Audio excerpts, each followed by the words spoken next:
Recall Newton's second law for the rotation about a fixed axis.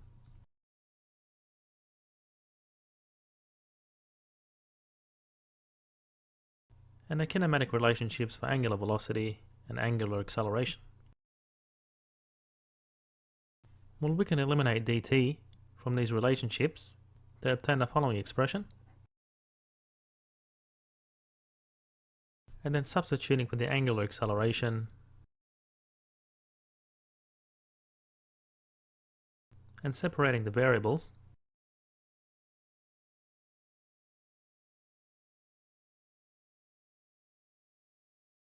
and now we can integrate both sides of this equation where the moment of inertia is constant.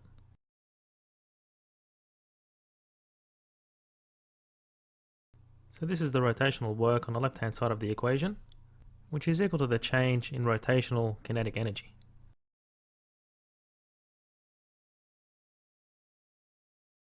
Previously we derived an expression relating the rotational work due to the rotational kinetic energy of a rigid body rotating about a fixed axis. Well, in this case we consider a rigid body that's free to translate and rotate in a plane. So what we have is the following expression for the rotational work.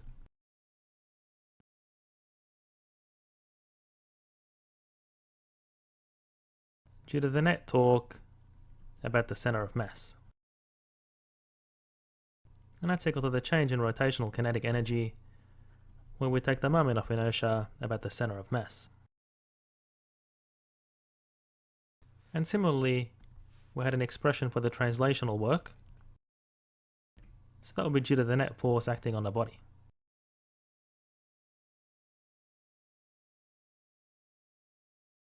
And that's equal to the change in translational kinetic energy. So we have the mass by the velocity of the center of mass of the rigid body, where the squared magnitude is the same as the dot product between the velocity vector and itself.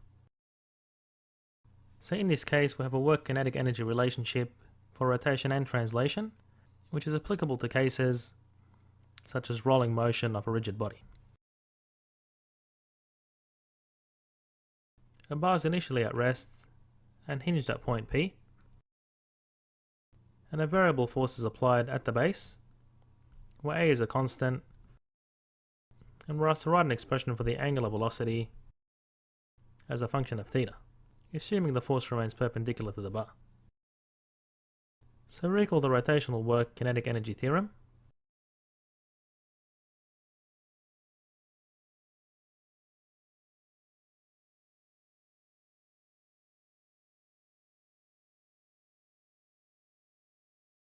So given the bar is initially at rest, and the moment of inertia of the bar about its endpoint is as follows, where m is the mass of the bar, and we have a force of weight acting through the bar at the center of mass.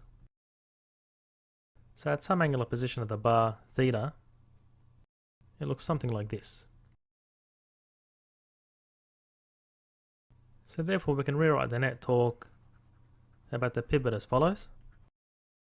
So the torque due to the force acting at the end of the bar is as follows, where the moment arm is L, and the torque due to the force of weight is mgl on 2 sine theta. And now you can evaluate the integral, solve for the angular velocity, and post your answer in the comments. We can apply the conservation of energy to some types of rigid body motion, such as rolling motion without slip, where the following forces are acting on the body, as we've seen. And because we have a static friction force, so there's no energy dissipated because there's no slip between the surfaces, or the instantaneous velocity of the contact point is 0, then the total mechanical energy is conserved.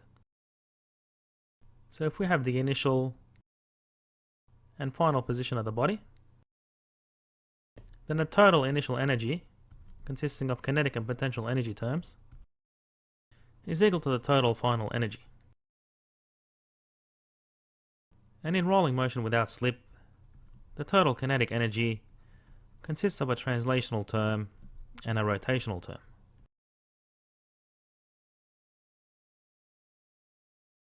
Well, you can take advantage of the following relationship between the velocity of the center of mass and the angular velocity of the body, as we've derived for rolling without slip. Now the potential energy, on the other hand, depends on the mass of the body, the gravitational acceleration, which is uniform on the body, and the height above some datum. So for example, if we choose our datum point over here, then we take the height as the vertical distance from this datum point to the center of mass of the body. A disc with a mass of 2 kilos and radius of 2 centimeters starts from rest and rolls down an inclined plane without slipping. Determine the velocity if the body travels 5 meters as shown. So let's apply the conservation of mechanical energy, where the total initial energy is equal to the final total energy. So given the body starts from rest, this is 0. And if we take the final center of mass as our reference point, then the initial potential energy can be written as follows, where h is the initial height of the center of mass above this point. So therefore the final potential energy is 0, because we took the reference point at the final center of mass. So the final kinetic energy consists of translational and rotational terms. So for rolling motion without slip, we had the following relationship. And knowing the moment of inertia of the disk about its center of mass, and substituting for the velocity of the center of mass in this term,